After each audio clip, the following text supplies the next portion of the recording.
नमस्कार, मैं सुरभि और आप देख रहे हैं एक्सप्रेस न्यूज भारत। देहरादून की आईएसबीटी पर हुई सामूहिक बलात्कार की घटना के संबंध में कड़ी कार्रवाई सुनिश्चित करने के लिए एसएसपी को ज्ञापन प्रस्तुत किया गया है, जहां पर ज्ञापन में कहा गया है कि जिस बच्चे का बलात्कार हुआ है वो नाबालिग होने के साथ साथ मानसिक रूप से कुछ कमजोर भी है। ऐसे में उसकी इस स्थिति का फायदा उठाते हुए उसकी उम्र से 3 गुना बड़े लोगों ने उसके साथ जघन्य अपराध किया है, जहां निश्चित रूप से उनकी गिरफ्तारी हो चुकी है, लेकिन जनाधिकार मोर्चा एवं समाज चाहता है कि इन सभी आरोपियों की गहनता से जांच की जाए और इनकी संपत्तियों को चिन्हित कर उन पर बुलडोजर चलाया जाए, ताकि समाज में ये नजीर बन सके कि इस तरह के अपराध करने का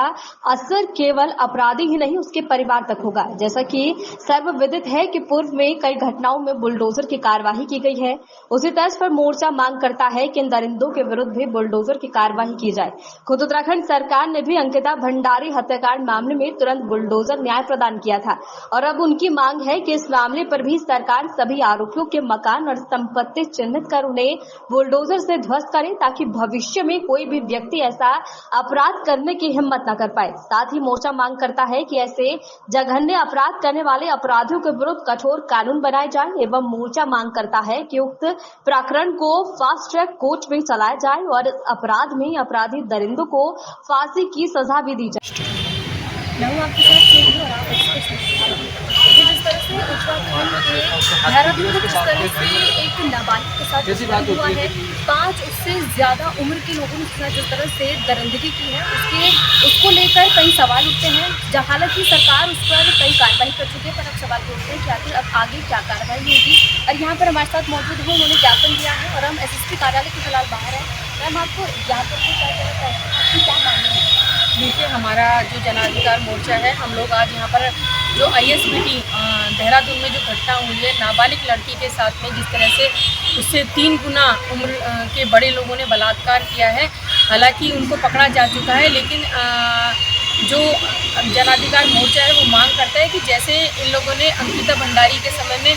बुलडोजर चलाया था,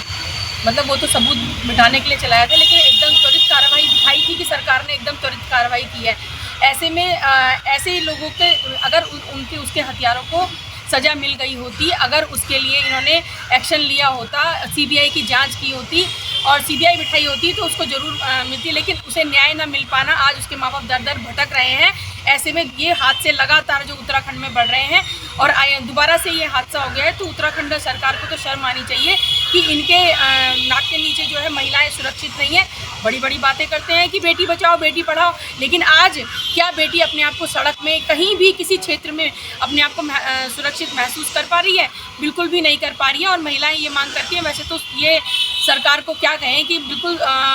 महिलाओं के मामले में ये सिर्फ नारा देते हैं कि बेटी बचाओ बेटी पढ़ाओ, महिलाएं सुरक्षित नहीं है। अब हम ये देखना चाहते हैं कि जो ये आईएसबीटी में घटना हुई है, इसमें ये किस तरह से जो है कार्रवाई करते हैं, उस पर बुलडोजर चलाते हैं, उसके घर वालों पर भी इसका असर पड़ना चाहिए, क्योंकि ऐसी जो इन लोगों को अगर सबक नहीं मिला तो आगे भी ये लोग ऐसी हरकतें करेंगे। पता नहीं कितने केस होंगे। अभी देखिए उधम सिंह नगर में भी यही हुआ है, नर्स को, जो नर्स थी उसके साथ दरिंदगी की, सामूहिक बलात्कार हुआ और उसकी हत्या कर दी गई। ये मामला किस तरह से दबाया जा रहा है? क्या मामला इसलिए दबाया जा रहा है कि वो किसी एक व्यक्ति मतलब विशेष समुदाय से है? जब बात आती है कि एक न्याय की, तो न्याय के लिए जो उत्तराखंड सरकार है इसमें दोगलापन क्यों होता है? भाई महिला है, बेटियां हैं, वो तो किसी भी समुदाय की, और दरिंदे जो है जो मानसिक रूप से विक्षुब्ध हैं, ये जो है किसी एक ऐसा नहीं है कि किसी समुदाय या किसी अलग समाज के हैं, चाहे किसी भी समाज से ले, ये तो एक अलग ही होते हैं। इनको जब तक सजा नहीं मिलेगी तब तक हम लोग अपने आप को सुरक्षित महसूस नहीं करेंगे। और अगर महिलाओं को सुरक्षा प्रदान सरकार नहीं करेगी तो जनाधिकार मोर्चा बड़े बड़े आंदोलन करेगा।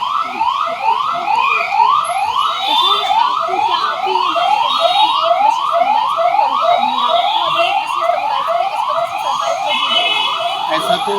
वाकई में देखा जा रहा है, क्योंकि ऐसा है कि भाई अगर मान लीजिए, और इससे पहले कई ऐसे जगह नए अपराध हुए हैं,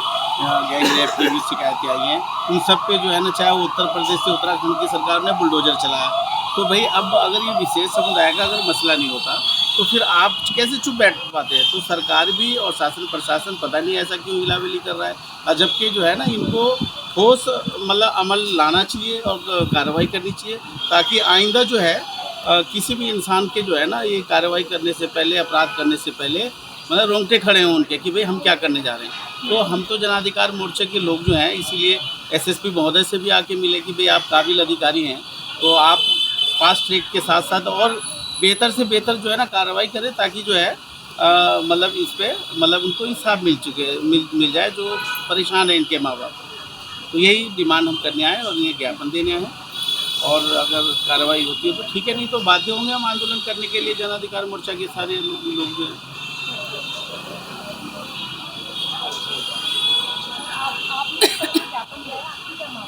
जी, मेरा ये कहना है कि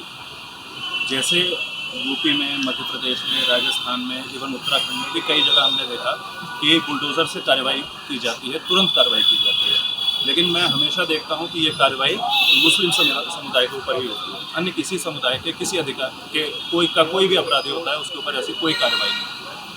आज जब एक मुस्लिम लड़की के साथ इतनी घृणित मतलब बलात्कार हुआ है, इतने मतलब ऐसी दरिंदगी हुई है, 5 लोगों को गिरफ्तार कर लिया गया है, कोई बात, लेकिन क्या उनके ऊपर भी उस तरह की कार्रवाई नहीं होनी चाहिए? और अगर ऐसी कार्रवाई नहीं होती है तो क्या हम ये नहीं मानेंगे कि कानून और प्रशासन 2 तरह से काम कर रहा है, मुसलमानों के लिए अलग और दूसरे लोगों के लिए अलग तरीके से काम कर रहा है? अगर ऐसा होगा तो निश्चित रूप से आगे आंदोलन किया जाएगा। ज्ञापन में मांग की है कि उनके घर बुलडोजर चलने चाहिए, और एक वो विशेष समुदाय से है, क्या इस वजह से उस पर कार्रवाई नहीं हो रही है? अब देखना ये होगा कि क्या आखिर शासन प्रशासन इस पर कोई कार्रवाई करता है, उनके घर बुलडोजर आखिर कब तक चलेगी, अब ये देखना होगा, और ये आने वाला समय ही बताएगा आखिर क्या कार्रवाई होगी।